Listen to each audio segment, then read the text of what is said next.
성도 여러분 반갑습니다. 오늘 거룩한 주일 예배를 통해서 하나님의 음성을 듣고 많은 은혜 누리신 줄로 믿습니다. 이 저녁 시간 가정 예배 시간에 우리가 함께 은혜를 나눌 본문 말씀은 마가복음 14장 53절부터 59절까지에 있는 말씀입니다. 마가복음 14장 53절부터 59절까지에 있는 말씀 봉독합니다.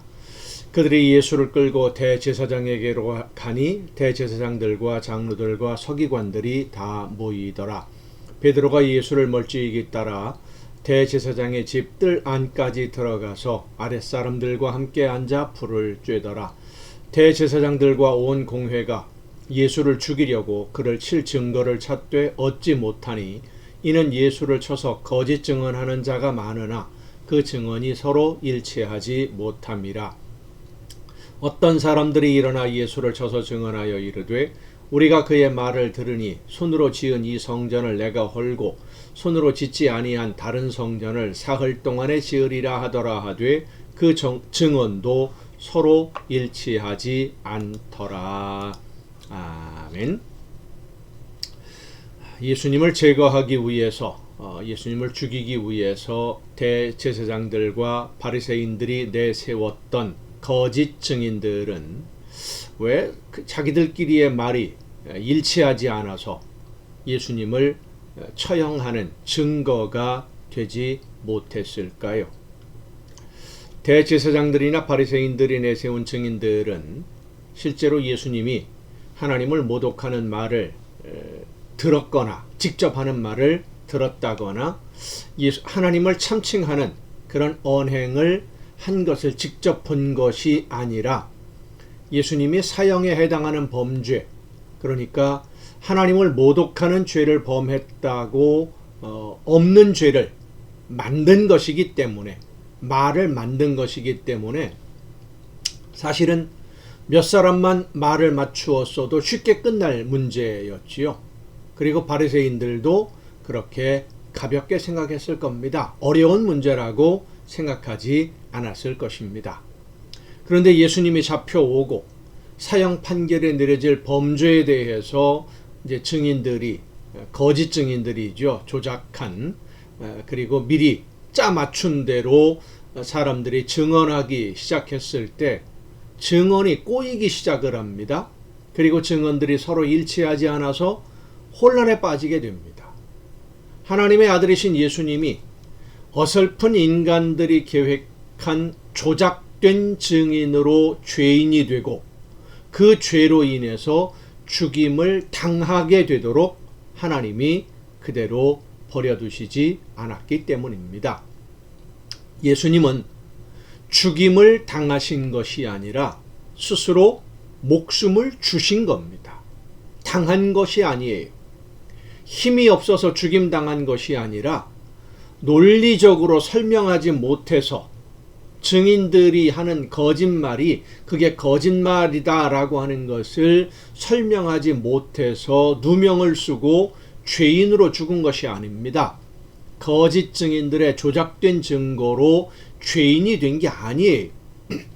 사람들의 계획이 완벽한 것 같아도 하나님이 하시는 일을 무너뜨릴 수 없는 것은, 하나님의 계획을 무너뜨릴 수 없는 것은 사람들의 그 모든 생각, 계획을 하나님이 원하시는 뜻대로 하나님의 계획하신 모든 것을 이루어가는 과정에 사용하시기 때문입니다.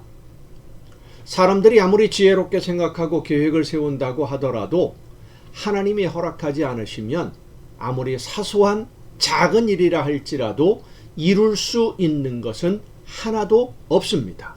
이것을 분명히 알아야 됩니다.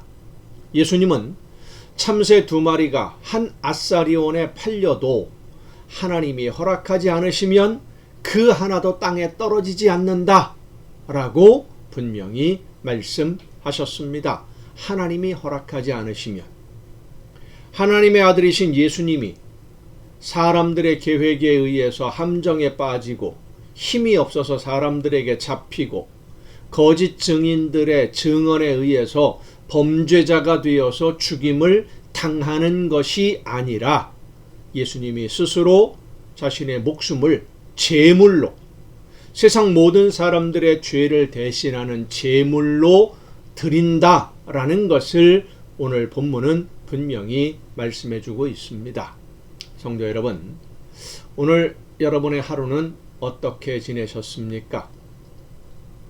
내가 세운 계획대로 모든 것이 이루어졌다고, 내가 하려고 했던 일들을 했다라고 생각할 것이 아니라, 내가 원하는 것을 얻었다고 즐거워하고 기뻐할 것이 아니라, 오늘 내 삶에서 이루어지기를 원하시는 하나님의 계획이 무엇인지 알기 위해 기도해야 됩니다. 그리고 그 하나님의 계획에서 내가 어떤 용도로, 어떤 일에 어떻게 쓰임을 받아야만 하나님이 준비하신 모든 일들이 이루어지는지 알게 해달라고 또 기도하고, 그 하나님의 계획을 따라서 하나님이 원하시는 일들을 이루어가는 일꾼으로 우리 모두가 쓰임받을 때 하나님이 주시는 은혜와 복을 누리게 될 줄로 믿습니다. 기도하시겠습니다. 오늘도 크신 사랑으로 저희들을 인도하시는 아버지 하나님, 사람의 생각과 사람의 계획으로 하나님이 계획하신 일들을 어떻게든 내 맘대로 해보려고 하는 어리석음을 품지 아니하도록 저희들의 마음과 뜻과 생각을 인도하여 주시옵소서. 나를 통해서 이루기를 원하시는 하나님의 뜻, 하나님의 계획이 무엇인지를 깨닫고 그 뜻을 따라 순종함으로써 아름다운 하나님의 나라를 이루어가는 일꾼으로 쓰임받는 우리 모두가 되게 하여 주시옵소서. 이 모든 말씀을 예수님의 이름으로 기도하옵나이다. 아멘. 여러분, 오늘도 수고 많으셨습니다. 내일 또 정한 이 시간, 이 가정 예배를 통해서 여러분 모두 함께 다 같이 만날 수 있기를 바랍니다. 내일 하루의 삶도 하나님의 은혜 가운데 아름다운 열매를 맺는 복되고 행복한 하루가 될 수 있기를 바랍니다. 내일 뵙겠습니다.